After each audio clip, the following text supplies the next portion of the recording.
Le cerveau, l'apprentissage 1.0, 101 en anglais. Ce qu'il faut voir, et ça, c'est pas forcément évident à comprendre, c'est que l'apprentissage, c'est quelque chose qui se passe dans le cerveau. Et ça a une réalité physiologique, d'accord?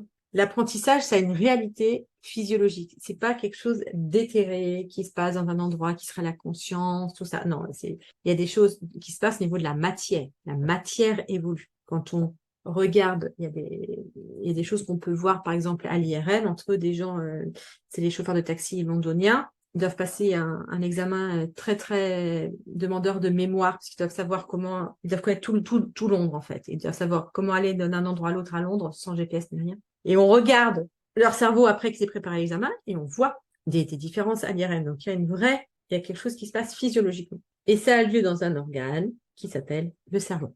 D'accord? Le cerveau, c'est l'organe de l'apprentissage. Dans le cerveau, il y a deux types de cellules. Je vais faire attention parce que je sais que je suis surveillée par des profs de SVT. N'hésitez pas à me reprendre si jamais je raconte n'importe quoi. Il y a deux types de cellules, mais en gros, il y a les neurones et les cellules gliales. On va pas oublier les cellules gliales, on va oublier les cellules gliales. Les cellules gliales, c'est la fonction support des neurones. C'est ce qui permet aux neurones de fonctionner correctement. Pour de la simplification, etc., on va nous s'intéresser aux neurones. Et en fait, le stock de neurones est globalement le même, enfin, il a plutôt tendance à diminuer tout au long de notre vie. Donc, quand on apprend, c'est pas que ça crée un neurone. Quand on apprend, c'est que ça crée ce qu'on appelle, ça crée un lien entre des neurones. Et ça, c'est ce qu'on appelle une synapse. Donc, au moment où on apprend quelque chose, il y a un neurone qui va aller s'accrocher à un autre neurone. Avant, ils étaient à côté, mais ils se parlaient pas trop. Et au moment où on apprend quelque chose, hop, il y a un lien qui se crée. D'accord? La synapse, c'est qu'il y a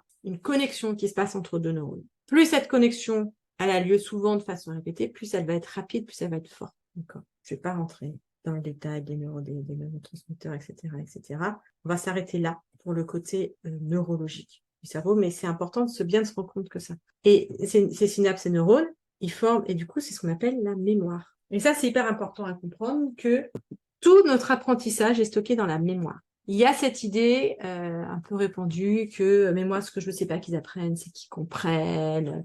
Je veux pas que la mémoire aurait un côté un peu pas bien. Enfin, l'apprendre par cœur c'est pas bien. Ce qu'on veut c'est qu'ils comprennent, qu'ils aillent au-delà, etc. Et ce qu'il faut se rendre compte c'est que tout ce que fait le cerveau, y compris la créativité, les raisonnements, les enquêtes policières, tout, ou je sais pas. Y compris la créativité, donc créer quelque chose de nouveau, ça se fait à partir de la mémoire. Le cerveau, il n'a qu'une seule chose, c'est des neurones qui font des synapses, qui font de la mémoire. C'est tout ce qu'il a. Et donc, nous, en tant qu'enseignants, eh ben, l'idée, c'est enseigner, c'est mettre des choses dans la mémoire des élèves. Vous me dites, si vous n'êtes pas d'accord, si ça va pas, etc. Comme il y a très peu qui ont leur caméra, j'ai pas beaucoup de feedback. Donc, si vous voulez m'aider, n'hésitez pas. Donc, plutôt que s'intéresser aux neurones, à lobe frontal, hypothalamus, tout ça, qui, je trouve, complexifie les choses pour pas forcément grand-chose, je vous propose d'aller regarder comment marche la mémoire. Merci à ceux qui allument la caméra et qui vont dans le chat. Donc, le problème de la mémoire, c'est que les élèves, et les profs et les élèves, souvent, on sait mal, déjà, c'est qu'on voit que ça comme quelque chose de négatif, et en plus, on sait mal, on sait pas bien, enfin, on sait très peu comment ça fonctionne. Notamment, ce qu'il faut voir, c'est qu'il y a deux types de mémoire. Il y a la mémoire de travail et la mémoire à long terme. Et cette distinction, elle est hyper, hyper importante à faire, y compris pour vos élèves. Parce que la plupart des élèves, quand ils apprennent, ils mettent les choses en mémoire de travail. Alors qu'on va voir pourquoi. Ce qu'on veut, c'est les mettre dans la mémoire à long terme. Donc, il y a deux types de mémoire. Ceux qui font de l'informatique, c'est la mémoire cache, la mémoire vive. C'est l'entrepôt et la zone où on fait les colis. C'est l'endroit où on va travailler. La mémoire de travail, c'est l'endroit où on va travailler. Quand on pense à quelque chose, c'est en mémoire de travail. Quand je vous demande quand je vous donne une liste de courses à aller faire en bas, ah oui, il faut acheter du beurre, du sucre, du riz. Du beurre, du sucre, du riz. Et que vous le répétez jusqu'à ce que vous soyez dans le magasin, c'est parce qu'elle est en mémoire de travail. Et le fait de le répéter, ça permet de la garder en mémoire de travail. La mémoire à long terme, c'est par exemple le terme de Pythagore. Vous connaissez tous ce terme de Pythagore. On va voir, peut-être. Et vous n'êtes pas en train de vous le répéter à longueur de journée, mais vous savez où il est, vous savez aller le récupérer, etc. Ou les figures de style. D'accord? Vous avez tous soit les termes de Pythagore, soit les figures de style, rassurez-moi. Et donc, c'est vraiment la première chose qui est important à comprendre pour vous et pour les élèves. Parce que souvent, on dit apprendre, c'est mettre en mémoire. C'est pas mettre n'importe où. C'est mettre en mémoire à long terme. Et donc ça, c'est vraiment quelque chose d'important à apprendre. Mais je n'aime pas ce qu'on met. Et ça va être la première séance d'apprendre à apprendre, juste, enfin, une des premières. Après, vous déciderez de l'ordre vous-même, mais pour les élèves. Comment est-ce qu'on met en mémoire à long terme? Il n'y a pas de chemin direct sur la mémoire à long terme. On ne peut pas faire rentrer les choses directement en mémoire à long terme. Enfin, en première approximation, on ne peut pas. On va passer par mémoire de travail. Du coup, la première question, c'est quoi la mémoire de travail? La mémoire de travail, il faut la voir comme un espace de travail. Moi, j'aime bien dessiner une table avec des cases sur lesquelles on va mettre des choses qui nous viennent de l'extérieur, donc qui nous viennent de nos sens, d'accord? Nous n'avons accès à notre environnement que via nos sens. Il n'y a pas moyen d'autre d'avoir accès à l'extérieur. C'est nos sens, c'est ce qui nous permet d'avoir accès à l'extérieur. Donc, nos sens, ça, c'est le premier filtre. Donc, il y a tout ce qui se passe à l'extérieur. Les sens, ils trient. Hein, tout ce qui se passe derrière ma tête, je ne sais pas. Enfin, si je sais parce que j'ai ma caméra, mais si je ne pas ma caméra, je ne sais pas. Si je ne le vois pas, je ne sais pas. Donc ça n'a pas accès. Et après, il y a l'autre chose qui est l'attention. Il y a deux choses qui trient ce qui arrive en mémoire de travail, l'essence et l'attention. En tant qu'enseignant, on ne peut pas travailler sur l'essence, d'accord? Si vous avez un élève sourd, vous avez un élève sourd. Ça veut dire qu'il ne pourra pas entendre. Vous ne pourrez pas y faire grand-chose. En revanche, on peut beaucoup travailler sur l'attention. D'accord? Et comment s'assurer que l'attention des élèves soit sur ce qu'on veut qu'il y ait en mémoire de travail, c'est hyper important. D'accord? Ce qu'on veut faire rentrer en mémoire à long terme, ça va d'abord passer en mémoire de travail. Donc la question, c'est sur quoi je porte l'attention des élèves. La question, c'est comment je fais pour que l'attention des élèves porte sur ce que je veux qu'il y ait en mémoire de travail. Et ça, c'est une question à filtre d'enseignement qu'on peut se poser souvent, qui est très efficace. Okay, sur quoi il y a l'attention des élèves. Et l'attention des élèves est forcément sur quelque chose. Si les élèves, tenez-vous en silence, c'est compliqué. Parce que du coup, là, ils ont leur attention sur ne pas faire quelque chose. Et ça, c'est aussi une règle de gestion de classe. Si vous voulez que vos élèves soient concentrés, il faut leur donner quelque chose sur lequel porter leur attention. Ça fait rentrer des choses. Cette table-là, elle est plus ou moins grande. Elle fait 5 plus ou moins 2 cases. Vous allez avoir des élèves qui ont 7 cases. Vous allez avoir des élèves qui ont 3 cases. Et ils sont dans la même classe, bien sûr. Comment est-ce qu'on les repère? Les élèves qui ont 7 cases, c'est souvent des élèves très rapides qui comprennent assez vite les choses. Parce que, du coup, vous leur dites 6 choses et hop, 1, 2, 3. Ils les mettent tous ensemble sur la table. Du coup, ils voient le lien entre tout et c'est bon, ils passent à la suite. Les élèves comptent que 3 cases. Vous leur dites des choses, mais vous leur dites 3, puis après, il y en a une quatrième, mais du coup, ils sont obligés d'en enlever une et puis ils sont toujours en train de jongler et du coup, ils ont besoin de beaucoup plus de temps pour apprendre les choses. Il y a une auteure qui décrit les élèves avec beaucoup de casques comme étant des voitures de course et j'aime bien cette analogie. Il y a des côtés qui me dérangent un peu, mais j'aime bien le un côté. Et ceux qui ont 3 cases comme étant des randonneurs. Les voitures de course, elles vont aller vite à l'arrivée. Mais le problème, c'est que du coup, ça va être assez... et les randonneurs, ils vont prendre leur temps. Mais du coup, les randonneurs, ils vont aussi avoir un apprentissage qui est plus structuré parce qu'ils ont besoin de plus de temps, ouais. Et il va être plus structuré parce que comme ils sont obligés de le structurer pour apprendre, au final, leur apprentissage est plus profond au final. C'est pour ça que j'aime bien la métaphore voiture de course. Parce que la voiture de course, une fois qu'elle est à la ligne d'arrivée, on lui dit, mais ok, est-ce que tu as vu l'ours qui était au bord du chemin? Mais quoi, quel ours? Non, j'étais concentrée sur la route. Alors que le randonneur, lui, il a eu le temps de voir la forêt, les chemins, etc. Et une fois qu'il est passé par le chemin, il a une vision beaucoup plus long terme de ce qu'il a vu. Mais, en tout cas, vous avez 2 types d'élèves. Et en plus, sur cette table, il y a un petit balai qui passe toutes les quelques secondes. C'est pour ça que vous avez besoin de vous répéter votre liste de courses. Et c'est pour ça que quand on donne les consignes à l'oral pour les élèves, si on donne une consigne, puis une deuxième, puis une troisième, puis une quatrième, ça y est, vous avez perdu des élèves. Parce qu'il y en a eu 4 à l'oral, il y en a, ils ont que 3 cases. Et du coup, ils se souviennent plus ce que vous avez dit en premier. Et c'est pas forcément qu'ils n'ont pas fait attention. Souvent, quand les élèves on dit, c'est que t'as pas écouté, c'est que t'as pas fait attention. Ça peut être qu'ils sont juste, ça rentre pas. Donc, si je fais rentrer 1, 2, 3, 4 consignes sur une petite table, là, je vais avoir le 1, le 2, le 3 et 4, elles tombent. C'est ce qu'on appelle la surcharge cognitive. Alors, le problème de la surcharge cognitive en plus, c'est que des fois, en tombant, elle fait tomber tout le reste. Et en fait, l'élève, il est juste en mode oh, et du coup, il n'y a plus rien sur la table. C'est fini.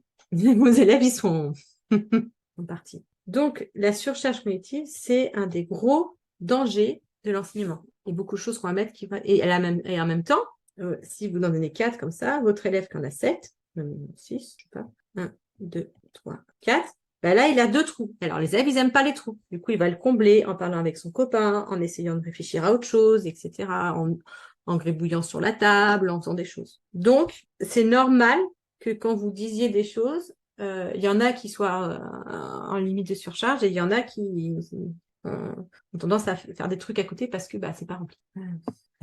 Même nous, en tant qu'adultes, voilà, quand ils ont plein de questions, qu'on n'a pas le temps de tout comprendre, on est obligé de les recadrer pour pouvoir les suivre. Exactement. Même nous, ça nous arrive d'être en surcharge cognitive dans cette formation, d'être peut-être même en surcharge cognitive. Il y a trop d'informations, ça arrive dans tous les sens et vous le voyez comment ils sont vos élèves. Alors, quelle stratégie prendre dans ce cas-là? Ce qu'il faut voir, c'est que à l'oral, on peut difficilement donner plus de 3 consignes en simultané, parce que sinon, il y a des élèves qui vont tomber à côté.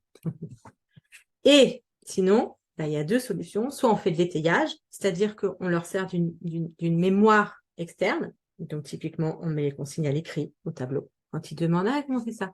On remonte le tableau. Donc, soit t'étayes, donc typiquement sur les consignes, on donne un écrit. On fait une vidéo que l'élève pourra regarder au moment où il se posera la question. On donne les informations au moment où les élèves en ont besoin et non pas au moment où nous, on a envie de la donner. Et l'autre solution, c'est de faire ce qu'on appelle de la réduction cognitive. Notre table, elle est limitée, d'accord?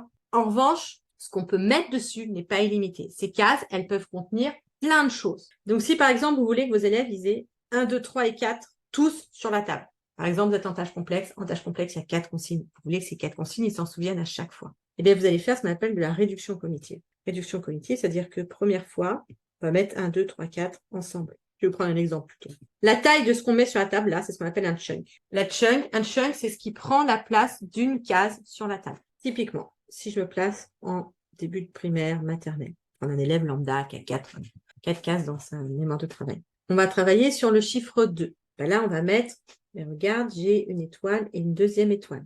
Là, j'ai un carré et un deuxième carré. Là, j'ai un dé avec marqué 2. Là, j'ai le chiffre 2. Et l'élève, quand on va lui donner ce chiffre, lui, il va pas forcément penser à tout ça parce que ça prend une place différente. Mais à force de répétition, et c'est important, il faut que la répétition, les choses soient tous sur la table de travail, le cerveau, en fait, autre façon de dire, le cerveau, il voit bien la place en mémoire de travail hyper limitée. Du coup, il va tout faire pour l'économiser au maximum. Le boulot du cerveau, c'est d'économiser au maximum la place en mémoire de travail. Donc, s'il voit que une fois il y a ça, et que la fois d'après, mais regarde, on a encore ça, ça, ça. Il va, par exemple, ces 2 triangles. Il dit, mais regarde là, j'ai ça. Non. Et là, je l'ai encore. Il va faire ce qu'on appelle de la réduction cognitive. Alors, c'est là que c'est un tout petit peu choux, comme on dit. C'est que la réduction cognitive, ça fait grossir la taille des chunks. Là, on a des chunks tout petits. Mais moi, quand je vous dis 2 en tant qu'adulte, tout ça, ça vient dans le même chunk. Vous avez 2, ça vous savez que c'est 2, ça vous savez que c'est 2, ça vous savez que c'est 2. Qu'est-ce qu'on a 2? Vous savez que ça, c'est 2. Vous savez qu'on a 2 mains. Il y a plein de choses qui viennent quand on pense à 2. Mais les petits, ils ont besoin de le construire. Là, je vous donne un exemple de niveau maternel, mais c'est adaptable quel que soit votre cours à vous. Moi, typiquement, quand je pense à quantité de matière, j'ai un chunk énorme qui arrive sur ma table. La molle et tout ce qui va avec. Les élèves, ils ont besoin de 15 cases. Ils en ont entre 3 et 7. Donc, c'est pour ça qu'on a besoin de faire de la réduction cognitive sur chaque étape. Et c'est à ça que servent les... Et pour que la réduction cognitive soit efficace, c'est important que ce soit toujours les mêmes choses qui reviennent sur la table. Comment est-ce qu'on s'assure que ce soit toujours les mêmes choses qui reviennent sur la table? En attirant l'attention des élèves sur le fait que c'est la même chose et en proposant des exemples qui font que c'est la même chose. Et vous avez remarqué, c'est ce qu'on fait dans les banques d'exemplaires. C'est pour ça que les banques d'exemplaires, c'est toujours les mêmes choses. Parce que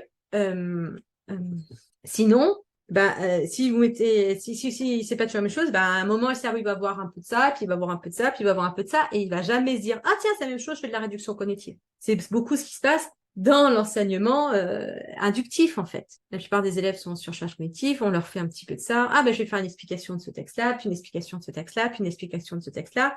Et puis, les élèves vont bien voir que c'est toujours la même chose. Non. Eux, ils sont juste en train de voir que la réponse à mon texte, c'est pas la même. Comment veux-tu faire de la réduction cognitive si on voit pas que c'est toujours la même chose? D'accord? D'où, voilà. Ouais, vous l'avez en même temps que moi, d'où les banques d'exemplaires. D'accord? Ça, c'est hyper puissant.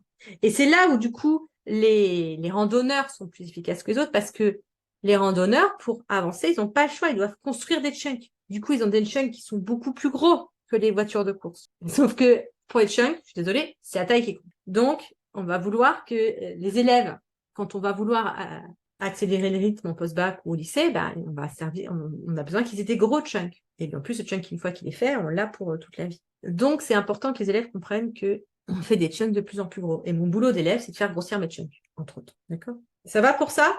Et notamment la pratique délibérée. Pratique délibérée, ça fait aussi réduire les chunks, quoi. Et l'avantage de réduire, c'est que ça laisse de la place sur la table. Il peut y avoir autre chose qui vient. Ça, c'est pas un ordre de travail. La mémoire à long terme. Je vous ai fait une barrière là, mais en fait, tout se passe comme si... Comment est-ce qu'on met les choses en mémoire de travail? Mémoire à long terme, tout se passe comme s'il y avait une sorte de barrière poreuse. Un chunk, ça peut être une association d'idées, c'est tout ce qui vient quand on te dit quelque chose. C'est toutes les idées qui sont associées à une idée. Ouais, c'est ça, association d'idées. Ça peut être aussi, par exemple, tu as un chunk conduire, d'accord?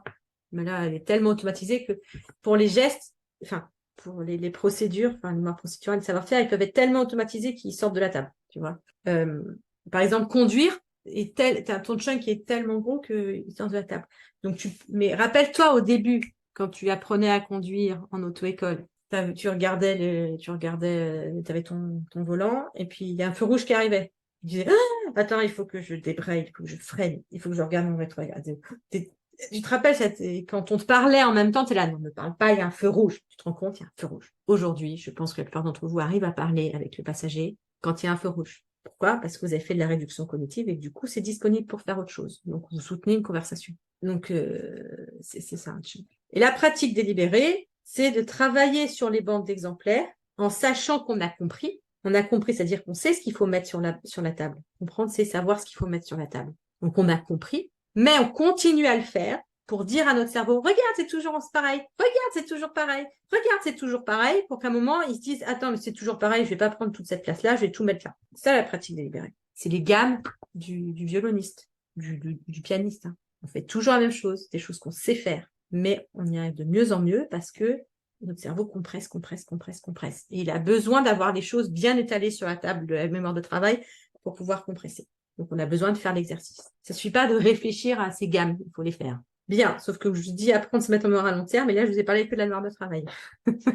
Exactement, d'où l'importance des rituels. Les rituels, on va faire la réduction cognitive sur la vie de classe. Si les élèves ils sont en train de se demander, attends, qu'est-ce qu'il faut que je prenne comme affaire, qu'est-ce qu'il faut que je fasse là à ce moment-là, bah, du coup, ils ont moins de place disponible pour l'apprentissage. Les rituels, c'est de faire la réduction cognitive sur la vie de classe, et du coup, de laisser le plus de cases possible pour le reste. Quand on fait des jeux en entraînement, c'est toujours les mêmes règles, bah, du coup, il y a de la réduction cognitive sur les règles, et ça laisse plus de place pour réfléchir aux réponses ou à ce qu'on leur demande de réfléchir. La mémoire à long terme, on peut voir ça comme étant le résidu de la mémoire de travail. On y pense aux choses qu'on a en mémoire de travail. Du coup, à force de penser aux choses, eh ben, il y a une partie, en fait, les choses qui sont sur la table, il y a une partie, c'est poreux, il y a une partie qui vient là. Si vous mettez quelque chose suffisamment longtemps sur la mémoire de travail, eh ben, il y a une petite partie qui va passer en mémoire à long terme. Moi, j'aime bien mettre la mémoire à long terme comme ça. Là, c'est ce qu'on retient quelques secondes, quelques minutes. Et ça, c'est ce qu'on retient toute sa vie. Ça, c'est ce qu'on retient quelques secondes, puis quelques minutes, puis quelques jours, puis etc. Quelques minutes, parce que quelques secondes, c'est plus la mémoire de travail. Quand ça arrive, donc quand vous avez quelque chose en mémoire de travail, et qu'il arrive en mémoire à long terme, par défaut, il arrive ici. On s'en souvient un petit peu. On va voir que l'ancrage dépend aussi de où est-ce qu'on arrive à le mettre, etc. Mais ce qu'il faut voir, c'est que ici, c'est poreux, mais c'est poreux dans les deux sens. C'est-à-dire que quand je résous un problème de maths et que j'ai besoin du théorème de Pythagore, le théorème de Pythagore, je vais pas le trouver avec mes sens. Je vais le trouver dans mon cours. Donc, il va revenir. Et si je le fais revenir plus tard, je sais pas ce qui s'est passé, alors il vient s'ancrer plus loin. Quelque chose qui vient directement de l'extérieur, ça se met ici, mais quelque chose qui vient de la mémoire à long terme, au moment où ça revient de la mémoire à long terme, ça revient plus loin. Et si je le fais revenir, ça revient encore plus loin. Si je le fais revenir, ça revient encore plus loin, etc., etc. Ça, c'est ce qu'on appelle l'ancrage magnésique. Donc, quand on vous dit faire la répétition espacée, bah, c'est ça, la répétition espacée. C'est on va faire ou du spiralaire. Vous la voyez, cette spirale? Chaque fois que ça revient, et du coup, comme ça revient, et ben du coup, il y a du résidu qui rentre mémoire à long terme. Hop, c'est un peu plus loin, c'est un peu plus loin, c'est un peu plus loin. Et ce qu'il faut voir, c'est qu'en tant qu'enseignant, les seules choses sur lesquelles on a accès, c'est l'attention, la réduction cognitive, l'ancrage mésique. Donc, enseigner, c'est juste ces trois choses-là qu'on a besoin de réfléchir. Si les élèves, ils ont l'attention sur la bonne chose, qui font de la réduction cognitive et de l'ancrage mésique, c'est bon, ils ont appris. Il faut laisser un laps de temps de plus en plus long pour ancrer plus loin. Oui, tu vois, là, je les espace un peu, il n'est peut-être pas très joli mon schéma, mais c'est plus efficace. En fait, le moment, suivant le moment où tu le remobilises, tu vas peut-être sauter un petit peu ou tu vas sauter beaucoup. Si tu attends un petit peu, bah, tu vas sauter un petit peu. Si tu attends trop longtemps, bah, tu l'auras oublié, bah, du coup, tu reviendras au début. Ça sert à rien d'oublier complètement les choses. On revient au début. Le moment où ça